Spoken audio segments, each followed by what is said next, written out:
and welcome to another episode of The Data Point. Ask any political analyst or a politically inclined person on what is the major factor that determines who votes for which party, and they will tell you that it is either community, caste, party identification, or ideology. These are what matters in voter choice. However, in recent years, in cities such as Delhi, we have observed a clear and distinct voting on the basis of class. By class, we mean people graded on income and wealth. The poor have low income and wealth, the middle class right in the middle of society, and the rich among the well-off.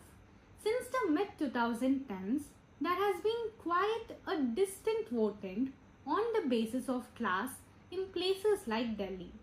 How about Chennai? Can we see similar patterns? Do different income groups vote for different political parties in Chennai? The Hindu data team dug into 3 databases to see how different income groups voted in Chennai. Let's break down what we looked at and how we did it. First up, we collected a list of all polling stations and the areas they served in the 2024 Lok Sabha elections. Voters from places like Chulai Medas Rajiv Gandhi Nagar and Canal Bank Street in the Thousand Lights Assembly segment cast their votes at polling station 1, which was set up in the primary school in West Namachivayapuram. We put together similar data for all polling stations in Chennai's 3 Lok Sabha seats, Central, South and North. We used the Form 20 data from the Election Commission, which shows how many votes each party received at every polling station. For instance, at the polling station we discussed above, out of the 260 valid votes, the DMK got 57%. The BJP got 12.7% and so on. We gathered this data for every station in Chennai. So now we know all the polling stations and the area they serve. We also know the breakup of votes in all polling stations. Now, to see if voting patterns change based on income levels, we decided to dive into some interesting data. We checked out the guideline values for different streets and neighborhoods. In Chennai, the guideline values for areas ranged from as low as rupees 1,100 per square foot to about rupees 5,000 per square foot, showing lower and middle income neighborhoods, while higher income areas have values over rupees 10,000 per square foot. By combining these 3 data sets, we were able to compare how the DMK and the BJP were supported in both high income and low income areas in Chennai. These parties were chosen as they were the top 2 parties in the city in terms of vote share. Alright, now let's dive into a specific area to understand this better. Let's head to Mylapore and more specifically the Luz Avenue area. Wide streets lined with footpaths right next to Nageshwar Rao Park and surrounded by many schools. Luz Avenue is filled with some of the poshest apartments in Mylapore. It is one of the richest areas here, with a guideline value soaring up to rupees 22,000 per square foot. So, let's take a walk down Luz Avenue. We'll cross Nageshwar Rao Park, move into Ramachandra Road and keep heading towards the Tirumailai railway station. As we walk, we'll enter Pallakku Managar. Now, things start to change.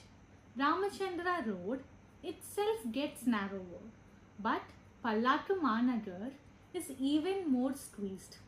The moment we see the Angala Parameshwari temple, the scene completely changes.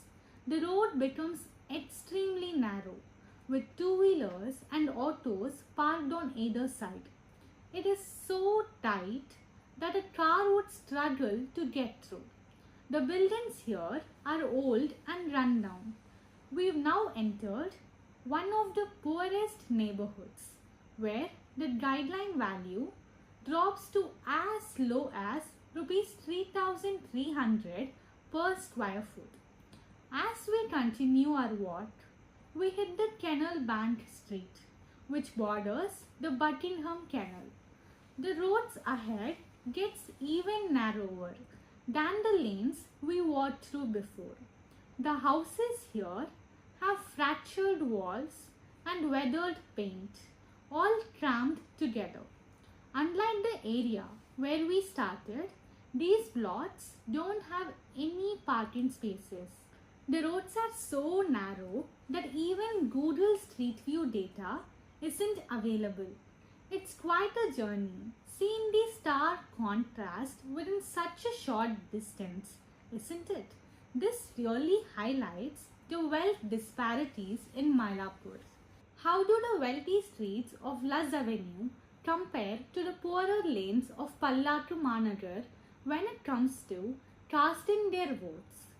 In Luz Avenue, an area with the highest guideline value in Mylapore of rupees 22,000 per square foot, the BJP garnered a vote share of 68.4%.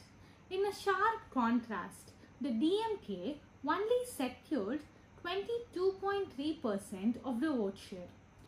The picture, however, changes for Pallakku Managar. The BJP failed to secure even 20% of votes in Pallakku Managar, an area with a guideline value as low as rupees 3,300. The DMK, on the other hand, secured 60% of the area's vote share. This is how we identified how the low and high income groups voted street by street, area by area across all of Chennai and classified them into richer and poorer neighborhoods. Let's zoom out of Luz Avenue and look at Mylapore as a whole. Here are 5 streets in Mylapore with higher guideline values. The guideline values of these streets range between rupees 13,200 to 22,000 per square foot. Now, let's take 5 other streets in Mylapore with much lower guideline values. The guideline values of these streets are around rupees 3,300 per square foot. Let's now see how these streets voted. First, let's see the performance of BJP in these areas.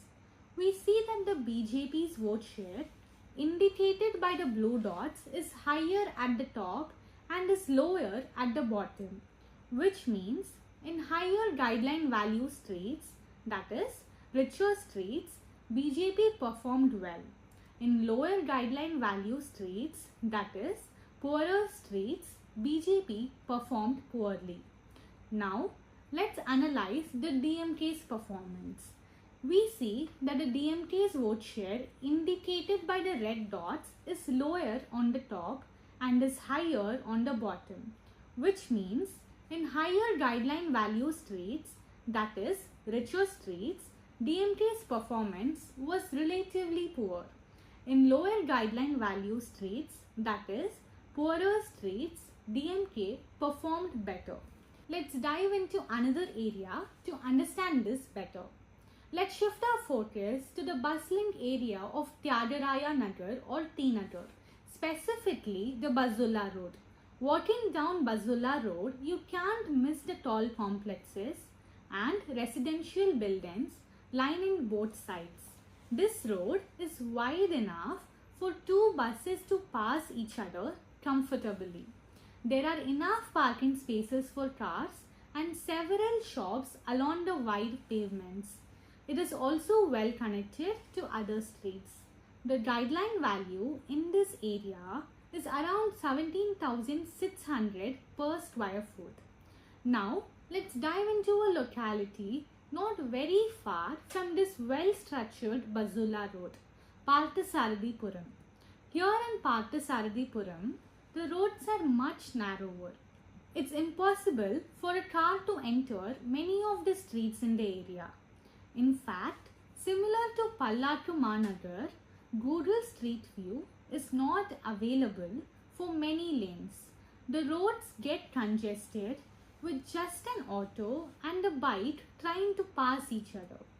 Unlike Basula Road, there are no sidewalks to walk on. The guideline value in this area is Rs 5,500 per square foot. Now, let's analyze the voting patterns of these two varied areas. In Basula Road, the BJP gained a vote share of 65.6%. The DMK, on the other hand, secured only 29.2%. In sharp contrast, the BJP secured only 33% of votes in Parthasarathypuram, whereas the DMK secured 48%. Let's zoom out of Basula Road and look at T Nagar as a whole. Here are 5 streets in T Nagar with higher guideline values. The guideline values of these streets range between Rs 11,000 to 17,600 per square foot. Now, let's take 5 other streets in T Nagar with much lower guideline values. The guideline values of these streets range between Rs 4,400 to 6,600 per square foot. Let's now look at the voting patterns in these streets. Let's start with the performance of BJP. We see that the BJP's vote share, indicated by the blue dots, is higher at the top and is lower at the bottom, which means in higher guideline value streets, that is richer streets, BJP performed well. In lower guideline value streets, that is poorer streets, BJP performed poorly. Now let's analyze the DMK's performance in T Nagar streets. We see that the DMK's vote share, indicated by the red dots, is lower on the top and is higher at the bottom, which means in higher guideline value streets, that is richer streets, DMK's performance was relatively poor. In lower guideline value streets, that is poorer streets, DMK performed better and vice versa. So far, we've observed that the BJP enjoyed a higher vote share among streets with higher guideline values, while the DMK garnered a higher vote share among streets with lower guideline values. But here's what makes it more interesting. The trend holds across other areas of Chennai as well. Here is the chart of Nungambattam and Kodambattam. You will see the same pattern mostly here too, with a few exceptions. BJP's vote share is higher in richer areas and the DMK's vote share is higher in poorer areas and vice versa. We see the same case in other areas like Adayar and Gindi, Anna Nagar and Villivakkam, and Southampton and Royapuram as well. To understand this better, let's delve deeper into the streets of Chennai again, but this time based on the types of neighborhoods. By types of neighborhoods, we mean streets which are mostly dotted by huts, slums, quarters of the Tamil Nadu Slum Clearance Board. In general, these streets are occupied by low-income households, more specifically the poorest in Chennai. The other type of neighborhood is the one where streets are mostly dotted by apartments and flats. In general, these streets are occupied by high-income households. 2 of the 3 databases mentioned at the start of the video were used to arrive at this information for Chennai's 3 Lok Sabha seats. These 2 databases were combined using the polling station number as key in each assembly segment. The data was filtered out for 2 categories. 1. Flats or apartments, and 2. Huts or TNSCB quarters. The voting patterns of such areas were then analysed. In polling stations, where at least one neighbourhood in the catchment area included terms such as slum, huts, or TNSCB, the DMK secured an overwhelming share of votes. The DMK's vote share surpassed the BJP's by a very wide margin here. In contrast, in polling stations where at least one neighbourhood in their catchment areas included terms such as apartments or flats, the BJP has performed better than DMK. The huts versus apartments analysis too points to the same conclusion we had arrived earlier, that the BJP enjoyed a higher vote share in wealthier areas while the DMK garnered a higher vote share among the poorer areas. Now, to understand why Chennai voted this way, let's talk to an expert.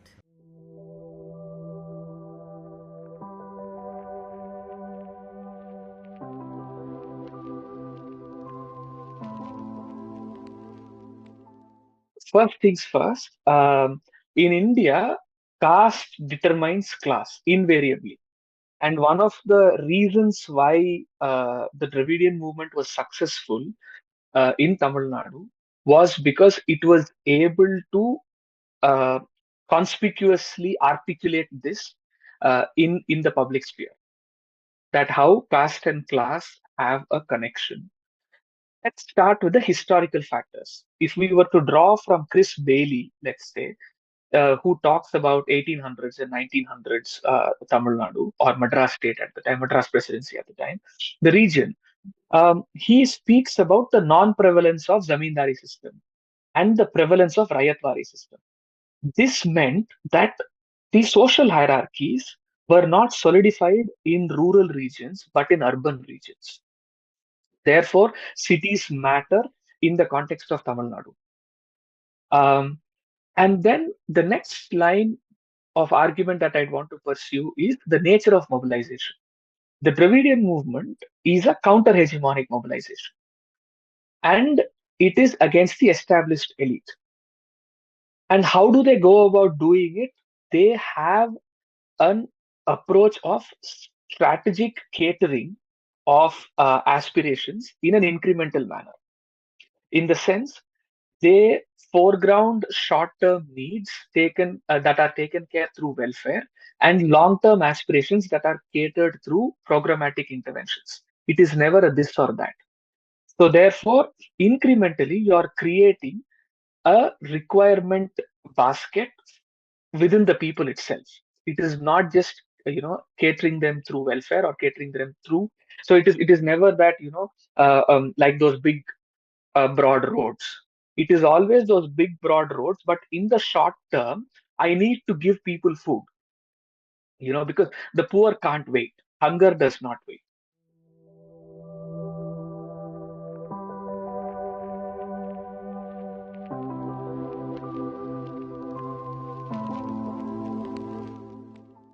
The reason why ADMK has lost out and the BJP has come to the fore. This can be traced back to the nature of mobilization of the DMK and the ADMK. And Professor Arun Swamy speaks about and Professor Narendra Subramanian speak about empowerment populism followed by the DMK and paternalistic populism followed by the ADMK. I will simplify it. Empowerment populism is essentially a group of middle minorities coming together, and middle and the lower coming together against the established elite.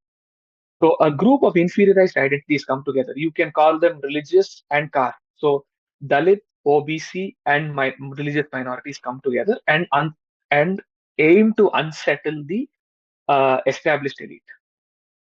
So it is a host of inferiorized identities that come together, and these at times need not be numerically dominant as well. Therefore, you always see the DMK's vote share being smaller compared to the ADMK's vote share. The DMK's vote share when it is weak is considerably lesser than the ADMK's vote share when it is weak as well, or when it loses an election. because it is the coming together of smaller groups with the DMK. It's called the empowerment populism. Now let's look at paternalistic populism. Here, the extremes come together. The upper and the lower come together against the middle. And therefore, welfare is high in such contexts. And you have numerically dominant communities supporting. And it is in this context why the ADMK was actually strong previously in Chennai or in regions where upper caste people live. And this is also the Congress style in the 50s and the 60s. The extremes used to come together, and then the mobilization against the Congress by the socialists was always the middle castes. So till about the 70s, if I am not wrong. So the DMK, however, after the breakaway of the ADMK in the 70s, could not draw the Dalits to their side, or they were less effective in drawing the Dalits onto their side.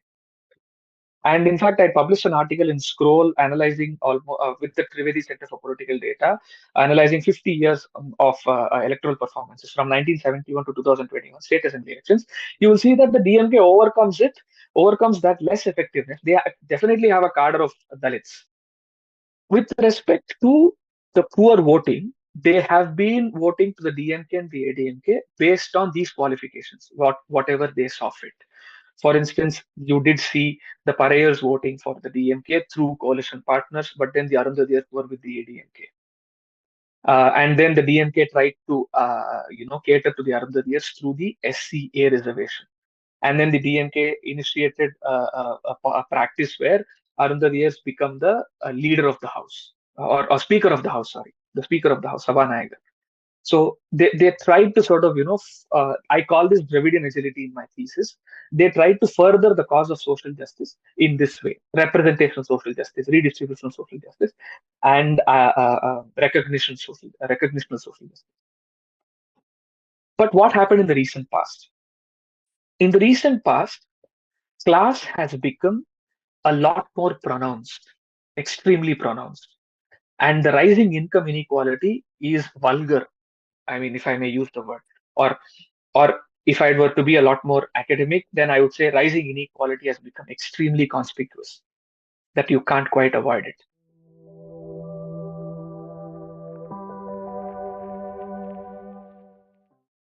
Think of three reasons why the rich have voted in favor of the BJP. One, in the wake of the decline of the ADMK, the elitists and the conservative section among the rich need an alternative, and BJP is explicitly pro-elitist, more than the ADMK in fact.